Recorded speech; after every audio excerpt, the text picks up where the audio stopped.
So baby, so many people have been asking us why we chose to go for premarital preparation. Yep. What would be your answer?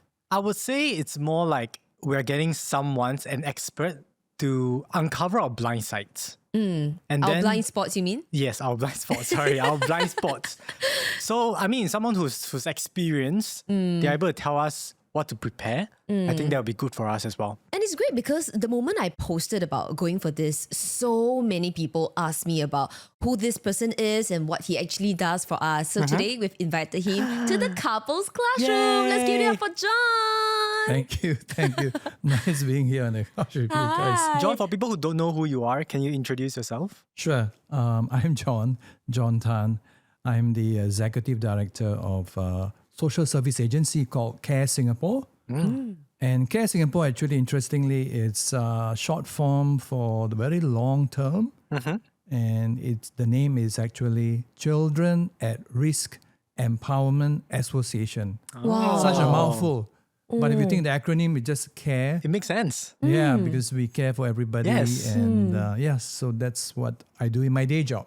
I see. So your job doesn't just involve dealing with children, but also adults? Yes. So the thing behind this is that our mission is to help every youth succeed. And in order for us to do that is to help facilitate a good environment, a positive environment for young people to grow, which is why we went into a lot about helping families, helping parents. And so that's what we do to keep everybody happy, safe and sane for good mental well-being. I love that. I can't wait for this episode to start already. Yep. Hey everyone, my name is James. Hi, I'm Hazel, and you're tuning into another episode of The Couples Classroom. Counting down the days till we say I do. John, the first time we stepped into your studio, James and Hazel, what were your first impressions of us? Well, actually, there was a request for me to kind of like journey alongside a couple. And that was from one of my friends in church. And she was telling me this couple, they are very, very willing to want to go through for marriage preparation, which to me, I must tell you, is very rare. I must say some couples, okay, they are quite enthusiastic. Other couples are like just dragging their feet. So when this friend of mine, right, told me, hey, because I brought her and her fiance through marriage prep as well. She said, oh, let's go. I said, okay lah, let's try lah. Okay. So here's the thing, right? I asked you guys to do the assessment. Yes. And then apologies, there was some error in the whatever. Then you had to do again. Yep. Yes. But I was thinking, I said, oh no. Oh, do again?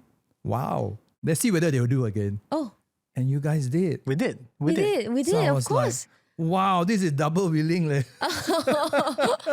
I want to explain from our point of view is Yes. that prior to meeting John, I've always had this concept, and I think we talked about it before, is that before we get married, before the wedding day, we want to do a couple session, a couple pre-marriage session. Preparation, yeah. session.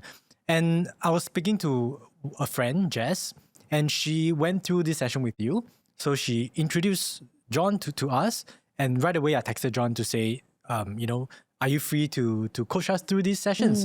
And John was very kind. He extended his time, and then the next moment we're in his office. Yeah, I was actually a bit hesitant because I didn't want this to be about all like, Christian, Jesus, God, you know what I mean? Yep. But to my pleasant surprise, when I arrived at his office, John, you were very neutral. Like you did not impose any of your beliefs or your opinions on me, which I appreciate a lot. Like it made me even more open to the idea of, hey, going to a few sessions with John, Yep. that should be fun. Yep. Why did we choose to do it before marriage? Like James mentioned, a lot of blind spots. I want to recognize before we get married for real. And a lot of things I want to iron out. Maybe some things we don't even realize. Right. And after doing the assessment, it's true. We are not aligned in terms of, for example, finances. Right. And maybe we can work on our communication styles. Yes. One thing John said just now, which I want to highlight, it's beautiful. He said, you either prepare your marriage or you repair your marriage. So you choose. So of course we chose to prepare, our marriage. And John, could you expand more on that? Yes. So I must attribute that quotation not to me, but to my mentor. Yes. He told us, either you spend the time preparing or you spend a lot of time repairing. So what is your choice? Yep. If you prepare, it does not mean that you'll not make a mistake, but actually you're going to cover perhaps maybe the blind spot earlier, or you're going to bring along some mirrors that will help you kind of take a look and reflect. But repairing is important as well, yes, no doubt, but it should not be the whole time that you're just, oh dear, I did this wrong. And then where's the joy? Where's the joy in your journey? So based on that approach, I would say, and I also want to speak to the idea that I have very deliberately used the word preparation. And most times some people say, is this counseling? Not quite counseling. Counseling, when sometimes people come and say, I have a terrible thing that I need to come across. Or no. It's more of how are you going to invest? How are you going to invest your time, your effort, your commitment, and even your resources toward a long journey. We want a joyful journey. So that's the preparation bit. Can I also ask, were there ever couples who had come to you and then did not work out after that? Yes. Dear.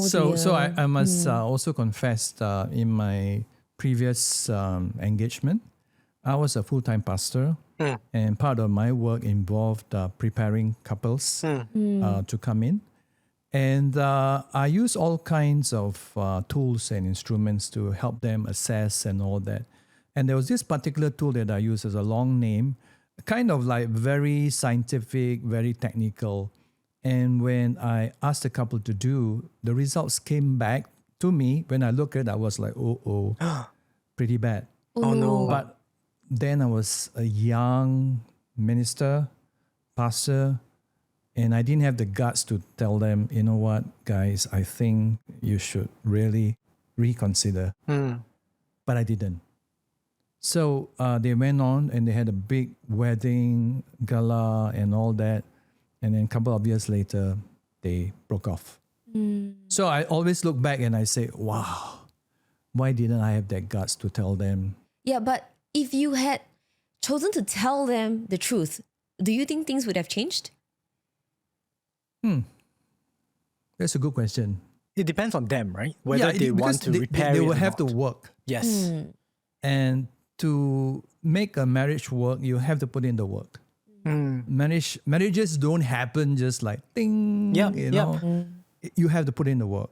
And if you're not prepared to put in the work, then I don't think it'll work. One thing I've learned, even after being with Hazy, is that you don't fall in love with potential, you fall in love with reality. And being together, the reality of love is that there are so many ups and downs. It's not like Korean drama. I think we are so brainwashed with the idea of love in films that we watch that we expect everything to be smooth. And when it's not, we feel like it's a problem. It's a big problem, you know. I think that's why we think that, this session, a premarital session, is important because it tells you the blind spots. It tells you what you need to prepare, the wave that's about to come crashing on you before it happens. Yeah. So to prep us for our session, we actually did this assessment that John recommended to us. It's called Save Your Marriage Before It Starts. Yes. Beautiful name. Yeah, I love it. Like, it's not even before it ends, it's before it starts. John, you want to tell us more about that? Yes, I actually bought the book. Yes. Aw. Can you see it? Yes. Ta-da. Oh. Saving your marriage before it starts. So in short, we call it SYMBIS. Actually, I told you earlier that in my past, I had used another instrument. Yep. And so after my episode and the couple that I was telling you about, I mean, that was not the only one that failed. I was taken back a bit and I concentrated on doing other things until some years back, a friend of mine approached me and said, would you consider, guiding her daughter, through their upcoming marriage? So I said, okay, because you asked, I will do it. But then because of my past experiences and actually failed experiences, right? So I was very, very careful. Careful, okay. So I did my research and I came across this fantastic, you know. So what did I do? I tested this assessment myself with my wife. Oh. And it was a lot of humble pie to go through all the details. So I kind of like, actually can. So I went back to my friend and I said, all right, come, let's work together. And after that, quite a few couples came. Yep. And so, yeah. I don't know what's your experience about it so far. Yeah, I feel like the assessment is very detailed. So John did warn us that it will take about 30 minutes for you to complete the assessment. But I love the question because it talked not just about your current relationship. It talked about your parents. Yep. It talked about your history, and everything kind of like glued together, and then tells you a conclusion of why you are behaving what you are behaving now. Yeah. So one thing I took away from the assessment is James and I, we have very differing mindsets. So I belong to this category called the romantic mindset. And James belongs to the resolute mindset. So what does this tell us? Whenever we have issues, whenever we quarrel, we might take a very different approach to solving these problems, right? And there was this line that said, for Hazel, you are nearly twice as likely as the average person to say, there's only one perfect person for me. Love conquers all for you. So that's a romantic mindset. But for James, you are more than twice as likely as your peers to say, divorce is not an option. You are marrying for life. Yeah, that's true. So our mindsets are very different. But thankfully, according to the assessment, we are actually 81% compatible. Yes. Is that considered high, normal? Should we be or... happy? Yes, we should celebrate. The idea is that because this is based on 1 million couples have already taken this assessment. So there's a big norm. It's a global norm, by the way. It's not just in Singapore. So the idea of coming from the romantic mindset is such that you are actually looking out for a soulmate, the one that will really hand in glove, will be there. That's me. Yes. That's what I'm looking out for. Correct. And the resolute mindset says that no matter what happens, I'm going to make it work. That's so do you James. think that is most guys are like that and most girls are romantic mindset? I wouldn't say most because the spread is like about 20%-ish. So there are some guys also in romantic mindset. I really don't know where they got their backgrounds from. But the idea then, if both have a common outcome they want to go for, that is a good start. I also saw at the other end of the spectrum, one end is romantic, the other end is reluctant mindset. So if one party belong to romantic mindset and the other belong to reluctant mindset, does it mean that they're going to have a hard time working things out? Yes. What is a reluctant mindset? Like, how do you go into a marriage having a reluctant mindset? So for some strange reason, maybe they feel forced to get into the marriage. Okay. Now in this day and age, quite hard to understand, right? Because it's like, you are independent. You are not marrying because your parents tell you, you must go and marry this guy. But sometimes they feel that in order to keep up with appearances and all that, they have to go through that. True. Now, personally, I have not counseled anyone like that yet before. Cross fingers, hope not, because it's going to be very, very tough because you have to actually get back to them. I think if I were encounter someone like that, then I would spend some time with that person alone first, working through their self-worth, their self-belief, and what is their aspirations. It's a deeper issue. Correct. Gotta crack. Before coming into working together with another human being. Yeah. What were some topics that surfaced unexpectedly for some of your other couples? I think it's the extent in which the mindset plays up. Like, confidential, right? So I would just mention generally that there was a person that I worked with. She had a romantic mindset. Okay, like me. Yeah, but to the max. Oh, wow. Basically, delusional mindset. So Hey, I would say hey, delusional. can you say that though? You can't fault a girl for no, like having to the max. He said Yeah, to the to max, the but max she lah, yeah. was really waiting for her Prince Charming. But actually, there's no Prince Charming. There's only Charm lah. I mean, only time. Oh, so sad. so the context is that she was already married.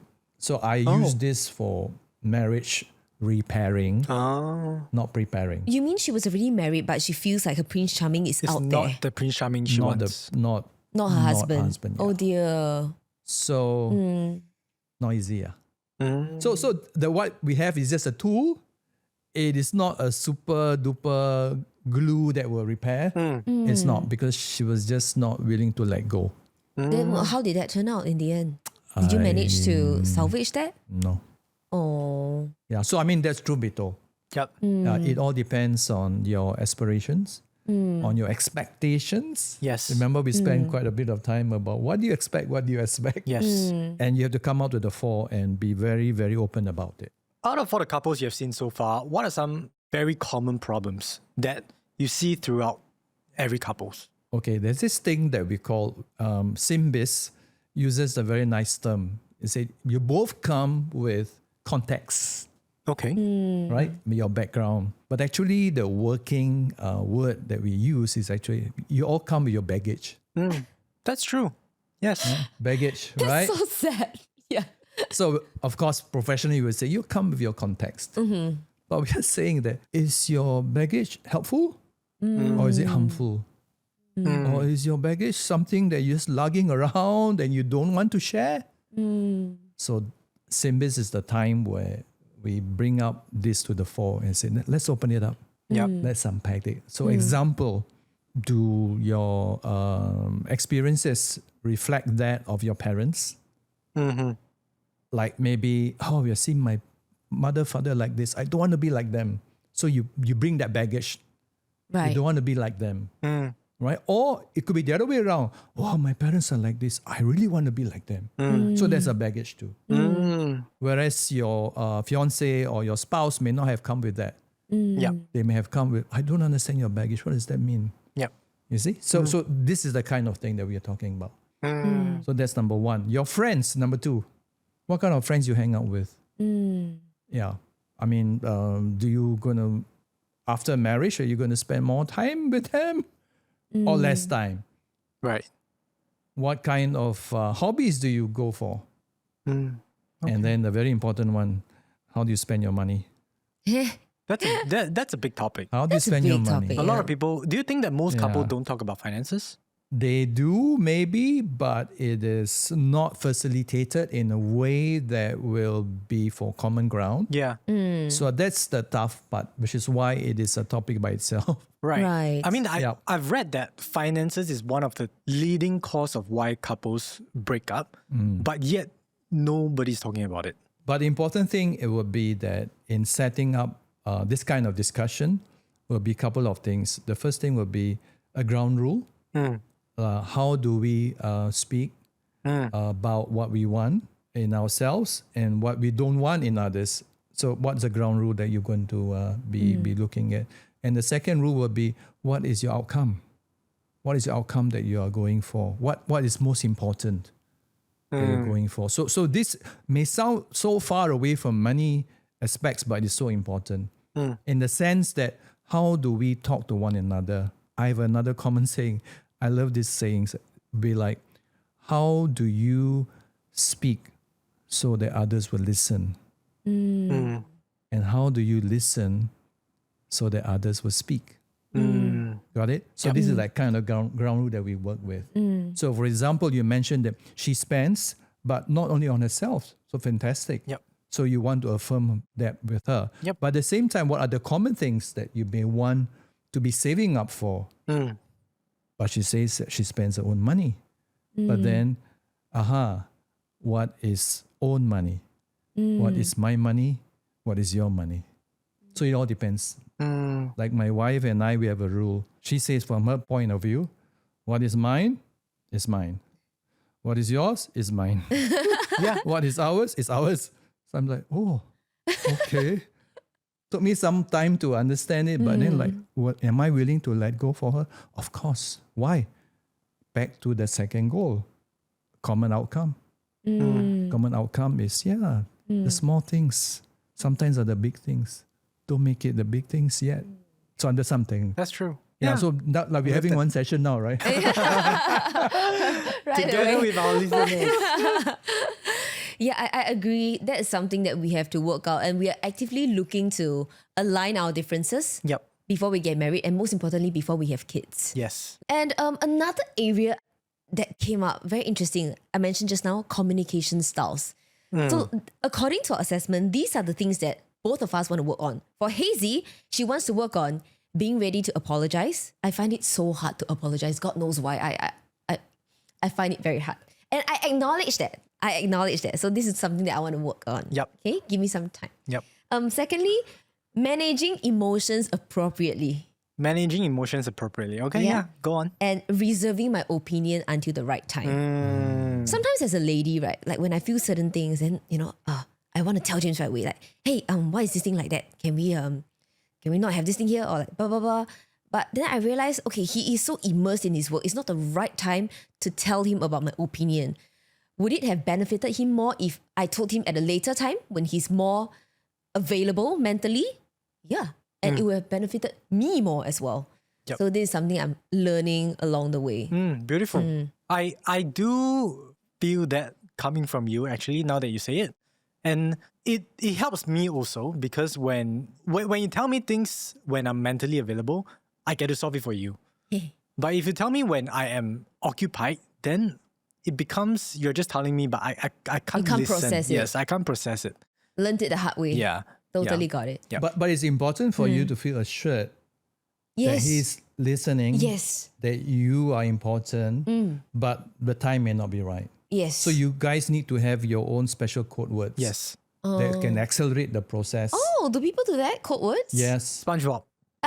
Whatever that helps, that maybe, that kind of like dissolves the tension right away because you feel anxious and all that. Yep. But he might be busy, but Yeah. yet he knows this is important enough. And so you have a code word. Okay. I don't know what code word you're going to use, but something that cuts to the chase Right. and you feel, oh, yeah, he's there for me. Okay, so according to the assessment, James wants to work on, number 1, thinking clearly before speaking. Number 2, speaking with clarity. And number 3, expressing more genuine interest. I think the third one I can relate a bit more. Because sometimes it feels like when we are having a conversation, I'm not sure if my words are actually like getting to him. While I was driving though. The context. He was driving. He's trying to get to you somewhere. You might just be offloading on something. So that we go back again to the yeah, right timing, correct. right? Right timing. Yeah. And sometimes, okay, so when we first, like whenever I go and pick her up, she'll have a lot of things to tell me. Yeah. Which I'm excited to hear about. But then when we were first dating, whenever she tell me something, I would want to like ask more questions. I want to like ask more. But to her, I'm interrupting her story. And then she wouldn't be too, she'll feel like, can you let me finish first? And then now I let her finish first. Maybe. No, I would appreciate if he allows me to finish my story because chances are the question that he's Okay. about to ask, I'm gonna address it like right Correct. after. That's something I learned now. Right? That Yeah. I don't say anything. And when she has like something bothering her, I tell myself, don't say anything. Well, he does that very well. He Yeah. sits down and he listens to me, Now and I I just appreciate don't it. say. And after the end of my session with him, I tell him, thank you for letting me speak. Yeah. Thank you for giving me the space. And then I'll ask her, do you want my opinion or do you just want me to listen? Yeah. I That's think to it's clarify. better Yeah. to clarify Yes. because I don't know, sometimes you just want to tell me Vent. and She not wants to want my vent, yeah? opinion. Yeah. Yeah. So different patterns lah, different patterns. But John, I've got a question to John, ask. do I sound like a bad fiance? No. Why No, do you you're have to not. feel that? That's not. Yeah. That's part of communication. Yeah. Yeah, like you're different about to I don't ask want to- something. Yeah. Yes. I don't want James to feel like I'm not giving him enough space to be himself. Like that's the okay. last thing I want. You know what I mean? So as we continue to move forward with this relationship, every day I'm learning something new, right? Every day I am learning how to deal, like how I deal with your problems with my other friends is different, right? How I'm used to dealing with problems. I have two brothers. I grew up with lots of like guys at home, so I don't have that expertise to maybe emotionally connect to another female, right? Much less my wife. So that's something that I'm lacking and something that I want to learn. And that's an everyday process. So he's telling him about the baggage that he brought in. Right? So now this baggage needs to have a toolbox. Yeah. And a toolbox maybe be helpful if whenever she's coming out venting and say, yes, I hear you. How can I help you? That's it. Because maybe you might need solutioning, or you might need just a time to vent. Yeah. And so that's it. So these are just little code words that you use. You accelerate the process, and then you do not second guess or doubt your intention or outcome. But when she comes like firing, and okay, take a deep breath. Okay, because he's a problem solver.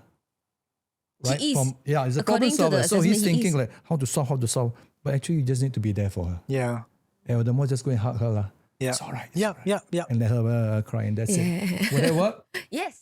Okay, good. Yeah. So I've learned Yes. that right now, I think whenever we quarrel, 95% of the time, I'm confident that I will solve it. As in, I will solve it as in it could be just hugging you, or it could just be being there. Like you know the solution to my Yes. problem. Yes.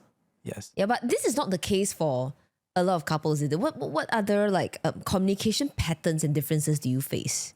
Well, I guess when a couple they are able to share experiences in a way that helps them, I think that's what they need to be talking about. Like, for example, I would share with my own wife and say, dear, I'm just sharing with you now because actually there's no one to share. I just want to ventilate. I just need you to listen. Yeah. So that paves the way for her to just listen. And so for couples, I noticed that the expectation that they might have, again, expectation, if it's not clarified, then it becomes a problem. So Okay. expectations that you might have. When you come in with all that, angst, and then either you want to offload or you want a solution, you have to clarify. Right. After so many years as a mentor, as a Coach. what would you say are some things that couples are not doing and they should do now before stepping into a marriage? Wow. Are there some things? Definitely. I think one of the beautiful part of marriage is actually, and that's a romantic part a little bit, is finding your soulmate. It's like two lovebirds. Yep. You are not complete without the other person. That's So- what I feel now. Yeah. So that is the part where I think is a very good outcome for us to go for. But most times they don't talk about it. They expect.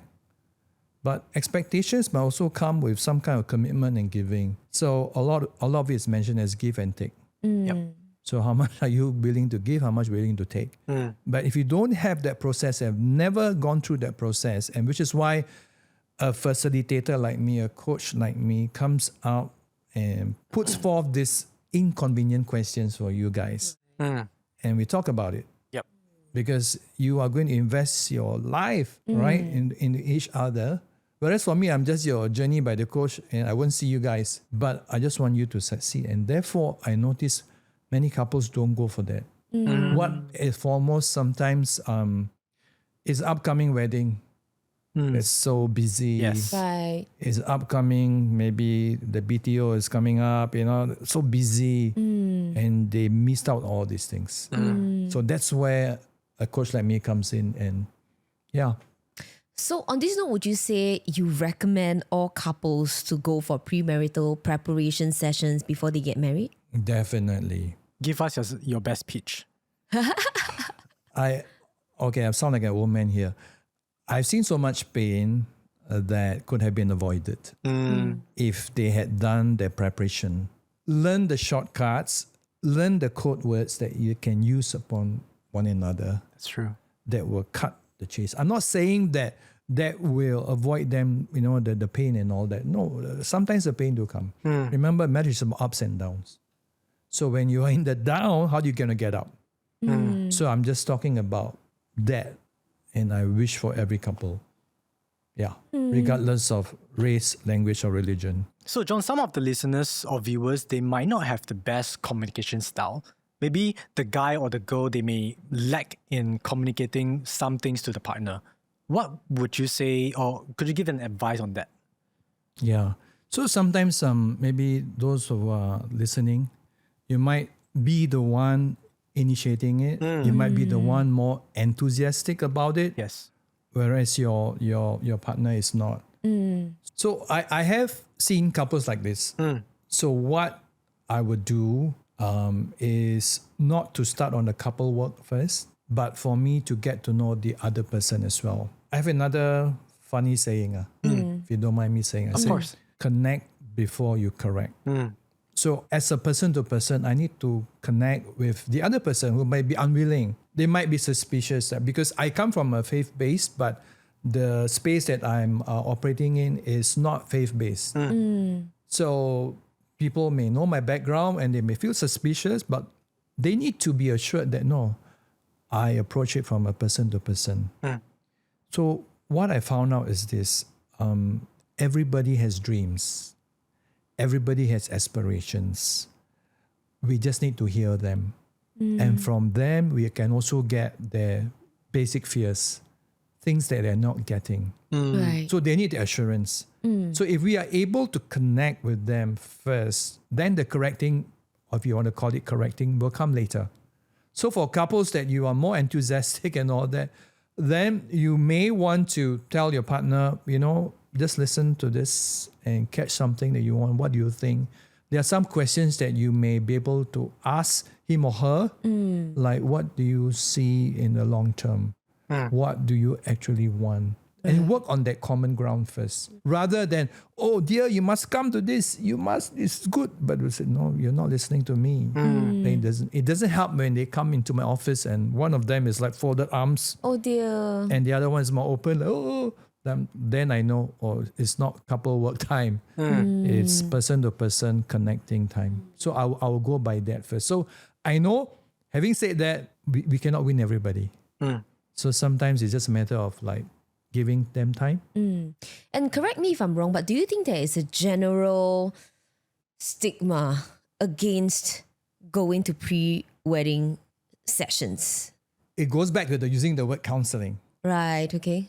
If we use the word counseling, you need counseling because then you are lacking something, you have a weakness, then I don't think that's the way to go. Right. But if let's say, hey, let's do some preparation time and let's look at how, we can learn more about one another and help one another, something along that line. Yeah. Here's what I think. I think this kind of preparation, think of it as a supplement and not a medicine. Like you don't take supplement when you are like having a tummy ache. You take it way in advance so that your tummy ache wouldn't come. Yep. So it's something like that. You're preparing before it comes, not savaging it when it comes. Yeah. And I'm glad, we chose to go for this. Yes. Actually, one of my family members were a bit worried. They're like, huh? Why you need to go for this? Anything happen between you and James? Yeah. Like, I think it's the general air of, the sort of stigma and stereotype that surrounds this situation. But I definitely hope to, break this with this podcast and encourage more young couples to go for pre-marriage preparation sessions before you actually get married. Yep. So to wrap up this episode, John, what are some words of advice you would have for us? Enjoy the journey. Enjoy the communication. And for males, we will tell males typically cherish your spouse. And then for females, I would say he needs some time together. Shared time. Together? Yes, shared time. I do that all the time. Yes. She does that very well. Which is fantastic. Yeah. So those will be my words. And would it be the same words to the general public, or would you have something else for people All right. out So there? for general public, I would say give yourself a chance. Give your future a chance, and invest in it. Like the same way you invest in your assets. This is the most precious asset that you can have together. Yep. And so get the right tools, get the right preparation. Yeah. Well said. Thank you so much for your time, John. We have Thank learned you. so much from Yes. this. It My feels like pleasure. a session itself, right? It feels like a session together already, you know? Yes. Yeah, to our listeners and viewers, no matter where you are watching or listening to us from, Spotify, Apple Podcasts, Me Watch, Me Listen, YouTube, if you have any comments at all, any questions at all, feel free to drop us a DM on Instagram at James and Hazel. Yep. And with that, we have come to the end of this episode. We'll see you in the next episode of The Couples Couples Classroom. Bye. Thank you, John. Thank you so much. Thank you.